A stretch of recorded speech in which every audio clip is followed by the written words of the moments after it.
Boker Tov. Dans notre Haftara, donc au début du texte, il est dit la chose suivante.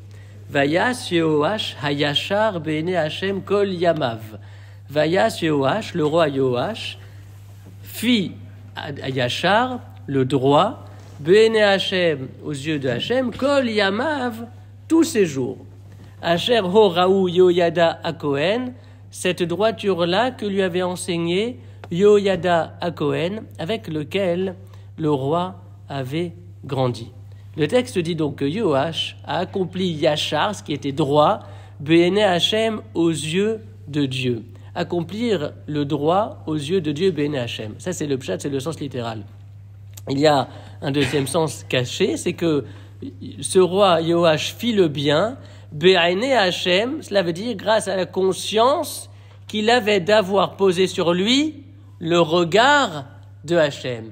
Il fit le bien, Be'enei Hashem, grâce à la conscience qu'il avait que les yeux de Dieu étaient portés sur lui. Un petit peu comme un enfant qui excelle dans une activité quand il sait que ses parents l'observent et le regardent. Et le texte dit qu'il fit le bien, Kol Yamav, tous ses jours, le bien, en fait, Yachar, ce qui est droit, Asher Oraou Yehoyada à Cohen, ce droit-là, ce chemin de droiture que le prêtre Yehoyada lui avait enseigné.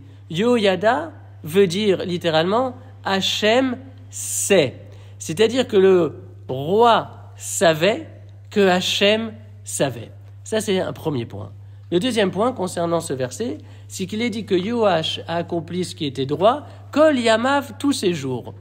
Et ce qui est intriguant, c'est que tous les commentateurs disent que tant que son maître, Yehoyada Cohen, vivait, effectivement, le roi Yehoash fit ce qui était droit.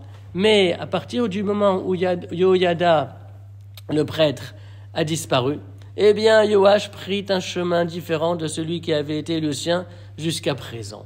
Alors, dans ce cas-là, comment peut-on comprendre que le verset dise que Yehoash a fait ce qui était droit, Kol Yamav, tous ses jours? Ce n'était pas tous ses jours, puisque c'était uniquement durant le vivant de son maître. Et de là, on apprend quelque chose de fondamental. C'est que les jours qui étaient vraiment les siens à ce roi, la vie qui lui appartenait vraiment, c'était quand il fit le bien et ce qui était droit. C'est-à-dire que lorsqu'il fit ce qui n'était pas droit, ce n'était pas sa vie qu'il vivait, c'était la vie d'un autre, puisque sa vie, c'était de faire le droit. Et c'est pour cela que le verset dit, tant qu'il fit le droit, eh bien, il vivait de ses propres jours, Kol Yamav. C'était vraiment la vie qui lui appartenait.